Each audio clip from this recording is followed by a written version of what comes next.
Chapter 2. The Return Customer. Daniel returned to the shop the very next day. He couldn't help himself. On reflection, he felt silly for rushing out in such a panic. Now he'd had time to think, he supposed he must have been a clever trick, an illusion and nothing more. But he found himself desperate to know exactly how the owner of the shop had made the magpie seem so real. He spent breakfast trying not to look at Spud Harper, who made threatening gestures at him across the dining hall for the entire meal.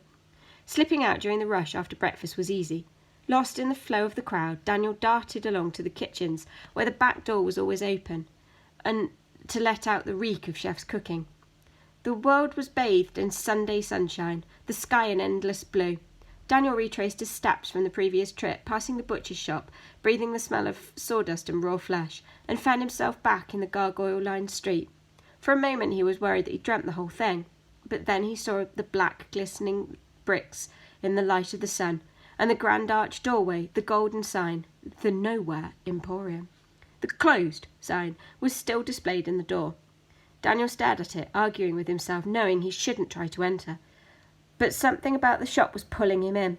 His hands trembled as he reached for the handle. The door was not locked.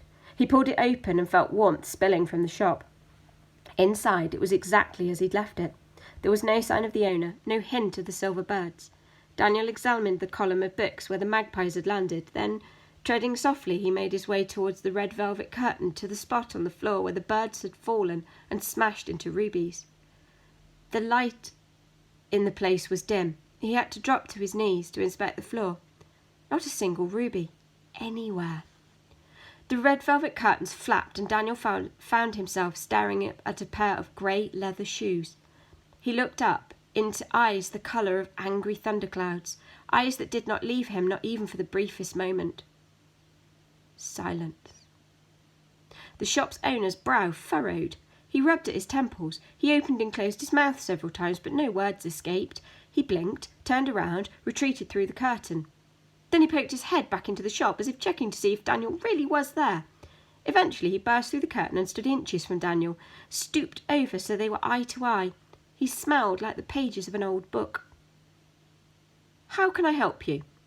His voice was calm, but the look in his eyes suggested that a storm was erupting somewhere in his brain. Just wanted another look around.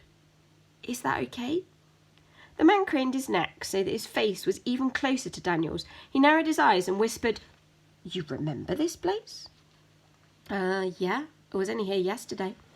The man grabbed him by the wrist and rushed him over the desk. "Have a seat," he said, pushing Daniel into a wooden chair, sitting himself on the desk. He pressed his palms of his hands together. "What do you remember? Tell me exactly."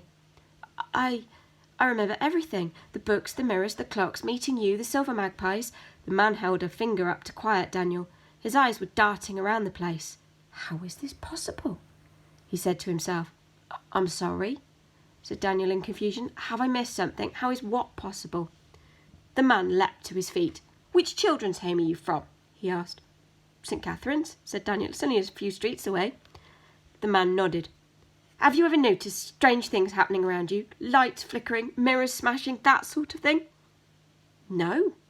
Why?" "No reason," said the man with a casual wave of his hand. Then he grabbed Daniel and pulled him from the chair, ushering him towards the door. "Listen, Daniel Holmes, we're closed, as the sign on the door so clearly states.